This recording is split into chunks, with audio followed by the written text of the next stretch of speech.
The opening shot of this movie is just gorgeous. Los Angeles' economic advancement is overshadowed by pollution. Some parts of the city seem real while others are clearly CGI. Everything about it just screams beautiful imperfection. The music seems so beautiful yet so sinister, and the notes on the synthesizer feel like needles penetrating your brain. When I watch this scene and listen to that music, I feel like my brain is being surgically opened to accept something I'm not ready for. The scene immediately following is equally as unsettling. Leon Kowalski is about to undergo the Voight-Kampff test, a sort of personality test used to distinguish replicants from humans based on their emotional responses. The way this scene is written is so disjointed yet beautiful, almost like looking at a Picasso. Not only is the text disjointed, but also the subtext. Everything is so uncomfortable for both Leon and the audience, yet so orderly in the meaning it is trying to convey. Ultimately, the audience is left with a feeling of confusion regarding, well, how to feel. A feeling that mirrors what Leon is feeling on the inside. Finally, when the tension for both Leon and the audience is so unbearable, the only logical conclusion is to, well, kill the tension. What this scene is trying to communicate are the impossible intricacies of human interaction, and how there is a science behind something that seems so simple as answering a hypothetical question about a tortoise in a desert. While Leon answers differently from how most of us might answer the question, does that ultimately mean his differences make him morally and biologically inferior to human beings? What I can say for certain is that the science behind human interaction is so complicated that not even a human can dictate to another what is acceptable and what is not. Ultimately, the test is condescending to a being that strives to have his right to live accepted, and in a moment where his life is threatened, he responds accordingly. The extreme complexion behind human interaction is captured in a scene that follows a few minutes after. Our main character, Deckard, is given an assignment from Captain Bryant to hunt down criminal replicants who escaped an off-world colony. He learns that the criminals are a part of a line of what are called Nexus 6 models. Simply put, it will be harder to determine if they are replicants or not using the Voight-Kampff test. In order to make sure the test will work on the Nexus 6 models, he goes to investigate a supposedly innocent Nexus 6 replicant. This other replicant is named Rachel. Deckard administers the test on her per her creator's orders, Tyrell of the famous replicant-producing Tyrell Corporation. While the Voight-Kampff test normally takes 20 to 30 questions to determine whether somebody is a replicant or a human, Rachel requires over 100. It's important to note, however, that Tyrell initially presented Rachel to Deckard without notifying him that she is a replicant. Tyrell hoped to see that through emotional evolution, she might fool him.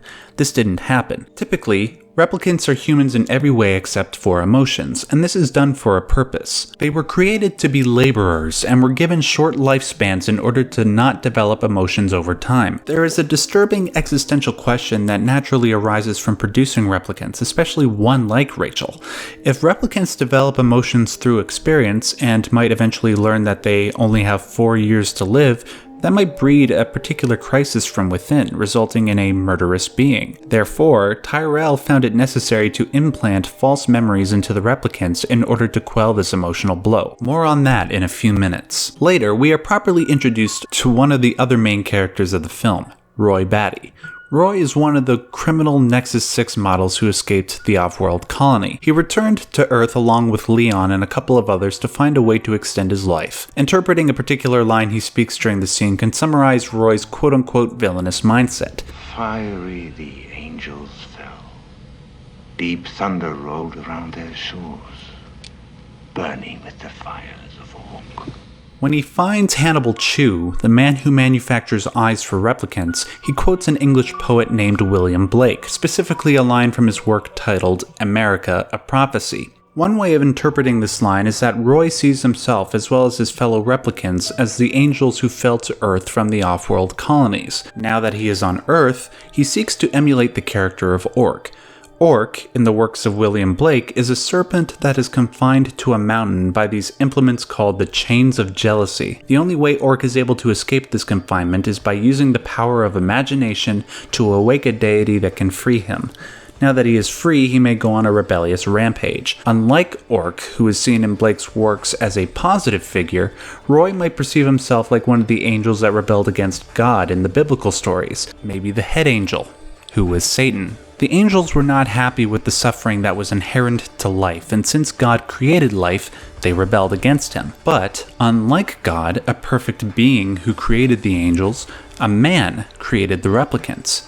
An imperfect being. Roy is not happy with having such a short life and being created to do the bidding of others, so he rebels, perhaps righteously so, because the being that created him was not a god, he was a man. I would argue that the rage that fuels Roy's rebellion lies mostly within the aforementioned implementation of false memories into replicants. Memories are what dictate our personalities. Positive and negative memories help steer us on the path to moral righteousness. So, if all of those memories you hold, like the photographs Leon held onto, or Rachel's memory of watching 100 baby spiders eat their mother, happen to be false, what type of person do you think you would become?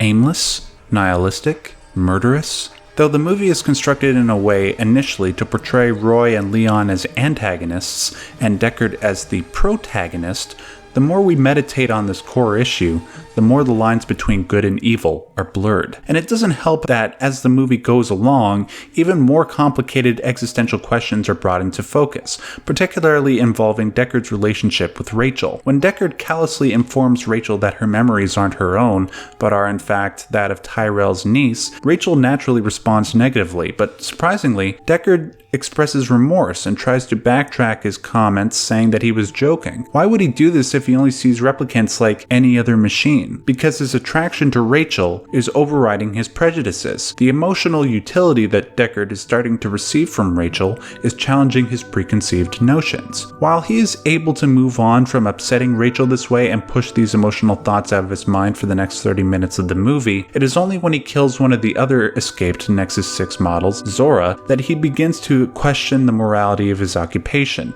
particularly when Bryant tells him that he will have to kill Rachel, along with Roy, Leon, and Pris. Soon, after Deckard learns he will have to kill Rachel, the emotion behind eventually having to kill her becomes even more complicated when Rachel saves his life from Leon. I thought this scene was particularly interesting in its symbolism. In killing Leon, she is forsaking her collective identity by killing a fellow replicant, when it would totally make sense for her to kill Deckard. This communicates to both Deckard and the audience that she desires to be thought of as an individual, as Rachel, not as a replicant. In showing mercy to somebody who will likely kill her, she displays a more complicated level of character that is difficult for Deckard to degrade to the level of any other machine. So when Rachel asks if Deckard would hunt her down if she tried to escape death, he says no. What follows this proclamation is a scene that is as beautiful as it is haunting. When Rachel tries to leave, Deckard forces her to stay as well as engage in sexual foreplay. The reason why he is doing this has to do with the way his prejudice is conflicting with his attraction. Deckard's inner confusion informs the mood of this scene, and the mood is equally as confused. While the intimacy between the two as well as the sensual music suggests romance, Deckard's aggression and momentary dehumanization of Rachel borders and may very well cross the line into the territory of sexual assault. What is actually going on in the scene, romance or assault, is impossible to determine given the fact that we don't really know Rachel's mindset. What can be determined, though, is that Deckard is trying to determine Rachel's humanity by forcing her to engage in the most natural of acts, and it's at Rachel's expense. I didn't really talk about the characters of JF Sebastian or Pris Stratton in this video because their purpose in the film is pretty self-explanatory. Pris's existence as a pleasure model invokes the film's themes about objectification and how sexuality informs one's humanity, and Sebastian's role is to make the audience question whether or not somebody can create a being that can fulfill another being's social needs.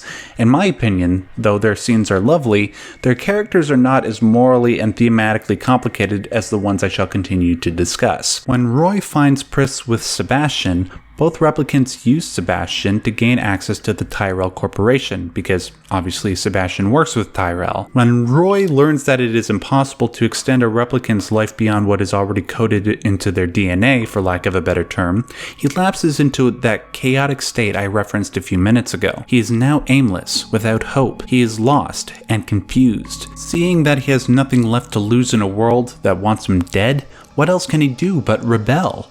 He kills Tyrell in one of the most brutal ways possible, and it is also implied that he kills Sebastian. Roy's existential crisis isn't helped when he sees the woman he loves brutally murdered by Deckard.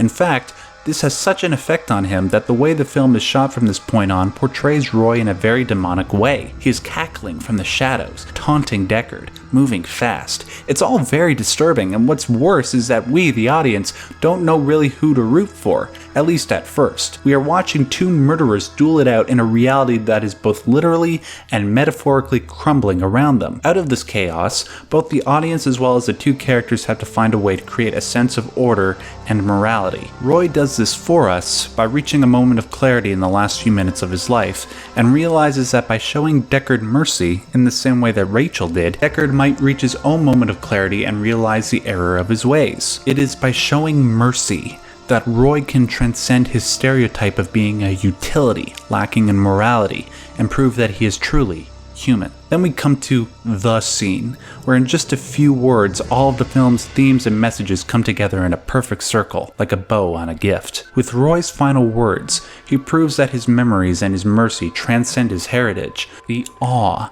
and wonderment he has experienced in his short time alive, and the way he describes that awe communicates to Deckard as well as the audience the true value of human life. And it is through those experiences that we become human. But what really makes Roy's words reverberate in the hearts of millions of fans, what has made his words echo throughout the decades, is that along with his expression of awe is his expression of lamentation. All those moments will be lost in time, like tears